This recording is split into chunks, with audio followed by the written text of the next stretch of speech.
to place a few drops of Miracle 2 neutralizer in the water for the blessing it imparts. Now, if you find that interesting enough to want to try it, I'll put a link in the transcript to my friend's YouTube site who is a dealer. It's not sold in stores. Miracle 2 is both green and non-toxic in any way. Kids or pets can accidentally drink it and come to no harm. I use their liquid soap in the bath. Are you ready for this? It leaves no ring.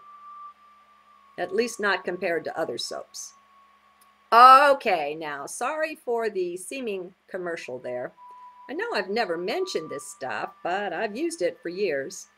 They even have a laundry ball you can use and never need to replace. Just imagine, no more toxic or expensive detergents are needed. Maybe except for stains. It's very cool. Check this stuff out. And it's made by a little guy, one of us, not one of the big corporate things. Okay, my friends, these are just some simple ways we can take our sovereignty back. Every now is composed of the little things we do, our thoughts, feelings, and spoken words.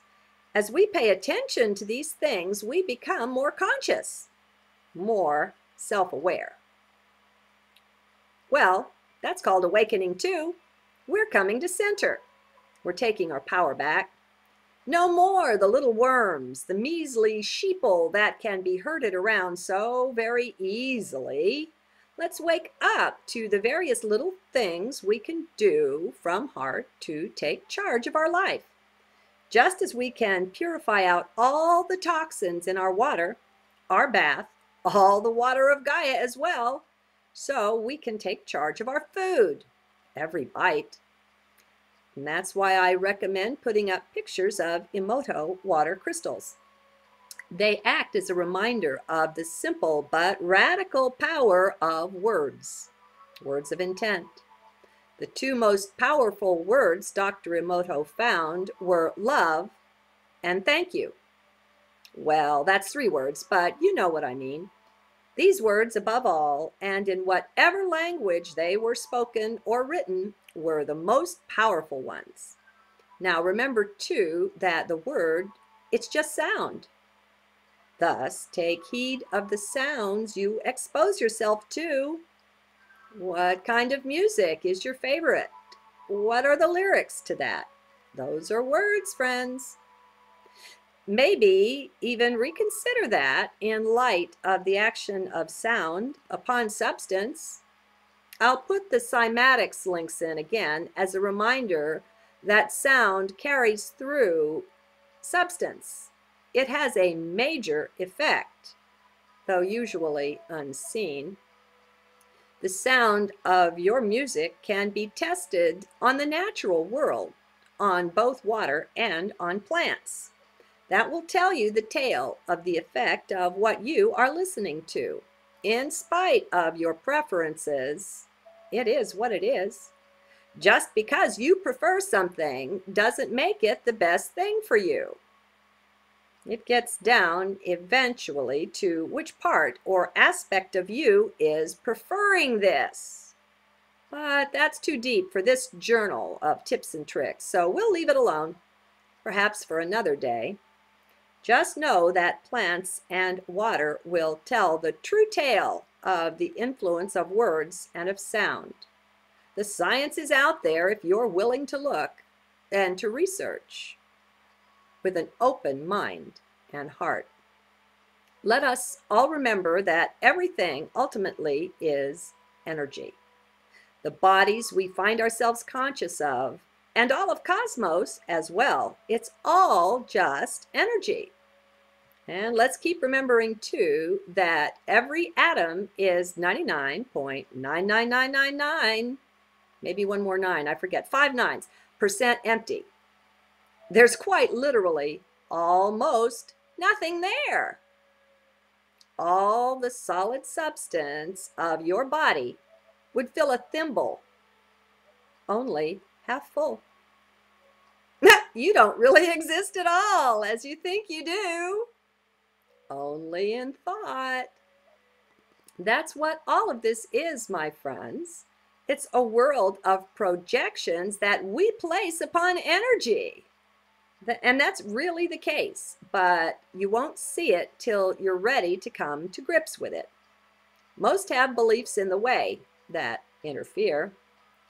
Beliefs make things invisible to us, and we've chosen that when we chose those beliefs. Now, in the end, this is tremendously empowering because we're in charge of our beliefs. We're the sovereign beings that can make such choices, even changing our mind about things. That's up to us. No one can force things on us. Non-compliance is the new way, the new dance that is proposed for the new age, oncoming now. Let's just quit going along. I'll close with an important word here. It's peaceful. Peaceful non-compliance. In the coming days and months, the manipulators will do all they can to get us into open rebellion, into that polarity dance we've indulged in these many centuries.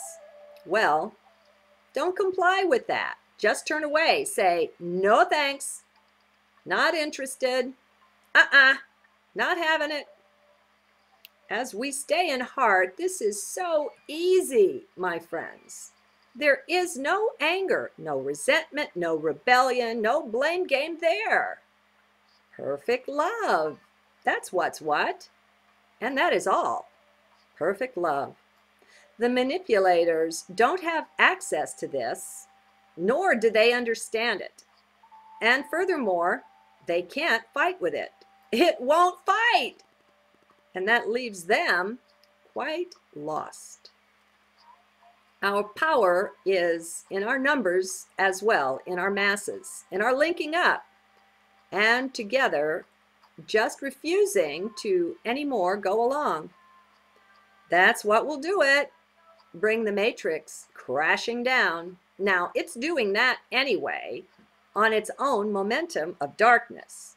But our non-compliance will finish it off much sooner. You will see. Now, yes, some of us will suffer some seemingly very negative consequences individually as we go through with this non-compliance dance. The cops and the enforcers, the military and UN troops and the rest have been brainwashed and taught to be heartless, to be tough, and they will. That's the time especially to go into your heart. Don't worry.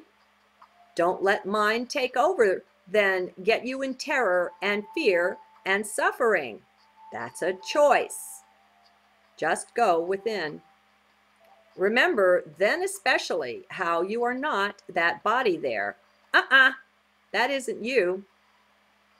You're not really a person, friend. You are the consciousness that is having an experience of being human. But you're really not that. And you're never alone. When you step up and go with the flow of heart, do what's right, you'll be surprised at the support, at the spiritual support that shows up. Who and what you are cannot even be touched, much less harmed, my friends. You exist both before and after that body you wear there turns back to dust. You're not that.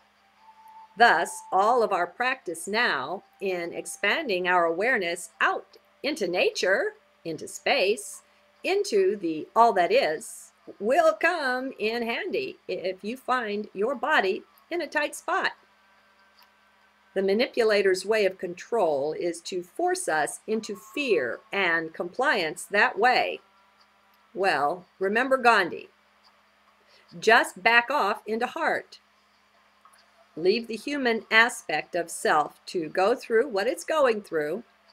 There's absolutely no need for terror or fear, and these just feed the dark side. They have no power over you unless you give it away. No one can take any power from you that you don't first give to them. Do consider that. Let's blast that fluoride right out of our food and drink. Get our sense of bright freedom and expansiveness back, and retain all power in heart and in our vision, the power to see. Remember, we are energy beings. We are not really even here, even manifest the way we think we are. All atoms are just empty space, pretty much. So what in an illusion can do any harm? When you're tortured or killed in your dreams, run through with a spear, do you wake up with scars or the spear in your gut? Hello. Well, this is a dream too. Once we see that, really begin to experience it that way, the miracles simply start happening. As the old beliefs come crashing down, we will find ourselves empowered in, frankly, unimaginable ways. Unimaginable in our present state, or unimaginable to the mind, let us say. Telepathy and teleportation won't be the half of it. That will be small fry next to what will occur. So let's keep alert, keep centering down, and stay present in now. This is all we need do.